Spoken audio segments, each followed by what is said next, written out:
रामकृष्ण हरी. आपण वारकरी संप्रदायाचा इतिहास समजून घेत आहोत. आतापर्यंत आपण वारकरी हा शब्द वारीकरी या शब्दाचा अपभ्रंश असावा, तसेच वारी हा शब्द प्राचीन वाङ्मयांमध्ये एरझारा या अर्थाने येतो, हे सर्व आपण याविषयी चर्चा केली आहे. त्यासाठी आपण उदाहरणं म्हणून संत ज्ञानेश्वर माऊलींच्या अभंगातील काही प्रमाणाच्या संबंधित चर्चाही केली होती. वारकरी या शब्दाचा वास्तविक अर्थ आपल्या उपास्य देवतांकडे नियमाने जाणे असा होतो, याविषयीही आपण सविस्तर चर्चा केली.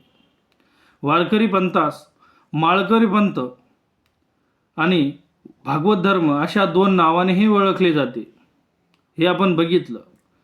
आणि त्याच पद्धतीनं आद्य जगद्गुरू शंकराचार्य यांनी त्यांच्या शारीर भाष्यामध्ये अर्थात ब्रह्मसूत्र शंकर भाष्यामध्ये ज्या भागवत धर्माचं खंडन केलं आहे, तो भागवत धर्म आणि आपला वारकरी धर्म किंवा आपला भागवत धर्म हे दोन्ही पंथ वेगळे आहे, याविषयी आपण सविस्तर माहिती पाहिजे.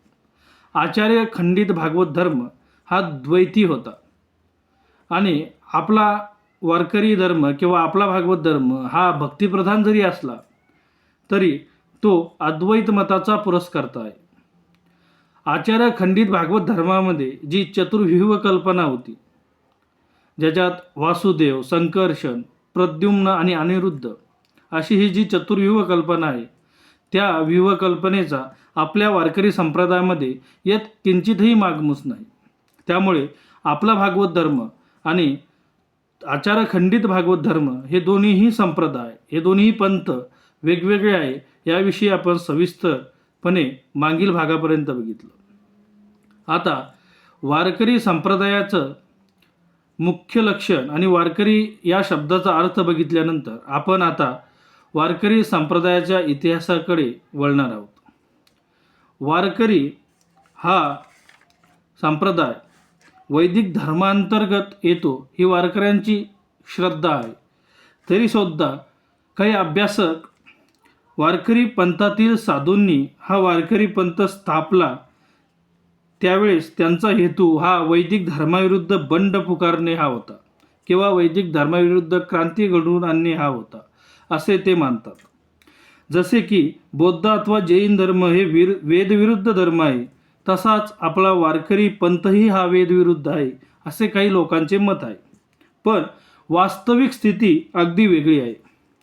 वारकरी पंथ हा वैदिक धर्माविरुद्ध बंड नसून त्याची तो एक शाखा आहे व तो मूळच्या धर्मास उजाळा देण्यासाठी जन्माला आला आहे. आम्ही हे जे म्हणतो त्याला या पंथातील मान्य अशा अधिकारी साधूंची वचने प्रमाण म्हणून आपण पुढे बघणारच आहोत. पण पुढील एक गोष्ट लक्षात ठेवली तरी पुरे आहे की वारकरी पंथ हा एवढा मोठा पंथ असूनही आपल्या उत्पादकाच्या नावावर तो मोडत नाही. अर्थात वारकरी संप्रदायाचे मूळ संस्थापक कोण आहेत हे आपल्याला सध्या तरी सविस्तर माहिती नाही. यावरून एक गोष्ट स्पष्ट होणारी आहे की ती अशी, वारकरी पंथाने वैदिक धर्माविरुद्ध बंड केव्हाही पुकारले नाही व हा पंथ आपल्या मूळच्या स्वरूपात फारसा फरक न करता आपली वाढ करणारा असा आहे. जशी एखादी फांदी मूळच्या वृक्षाच्या बुंध्यापासून इतक्या सूक्ष्मरीतीने भिन्न होत जाते की ती फांदी ज्या वेळेस बरीच फोफावते त्यावेळेसच त्या मालकाचे लक्ष तीचकडे जाते. तोपर्यंत हिचे मूळ कोठे व ते कसे निघाले याचा त्यास पत्ताही नसतो. वारकरी पंथाचीही थोडी तशी स्थिती झाली आहे. या पंथातील संतांनी वेदाचे प्रामाण्य मान्य केले व आपण जी शिकवणूक शिकवतो ती वैदिक शिकवणच आहे व जो वेदशास्त्राधिकांना प्रमाण मानत नाही तो पाखंडी आहे, असे ठिकठिकाणी सांगितले आहे.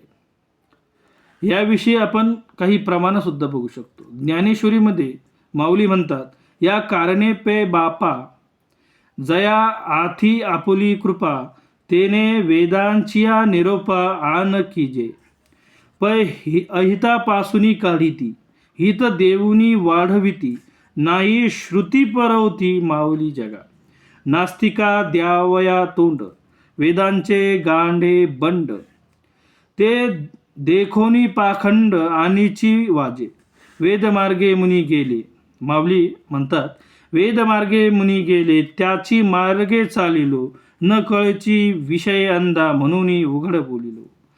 चालता धनुर्धरा तरंगाकारी हरपलो, ज्ञानदेव निवृत्तीचा द्वैत सर्व निरसलो. तुकोबाराय सुद्धा तुकोबारायांचेही काही प्रमाण आपण या संबंधी बघू शकतो. तुकोबाराय म्हणतात, आम्ही वैकुंठवासी आलो याची कारणासी, बोलिली जय ऋषी साच भावे वर्ताया. झाडू संतांचे मार्ग, आडराणी भरले जग, उच्चिष्टाचा भाग शेष उरला तेवशी. एका प्रमाणात तुकोबाराय म्हणतात, उजळवया आलो वाटा, खरा खोटा निवाडा. अशा असंख्य प्रमाण आपल्या संतांचे आहे. वाचा बोलो वेदनीती, करू संती केले ते, माथेची जो थाने फाडी, तया जोडी कोणते. वेदानिंदी ती चांडाळ, भ्रष्ट सुतकिया खळ. वेदशास्त्र नाही पुराण प्रमाण, तयाचे वदन नाव लोका. तात्पर्य, वैदिक धर्मास उजाळा देणारा हा पंथ असल्याने याचा आरंभ केव्हा झाला हे शोधण्याकडे कोणाचेच लक्ष वेधले नाही. व आज अशी स्थिती आहे की या पंथाचा आरंभ अमक्या शतकापासून झाला असे निश्चित सांगता येत नाही. यावरून एवढे सिद्ध होते की हा पंथ मूळ वेदास चिटकून राहणारा व बराच पुरातन असला पाहिजे.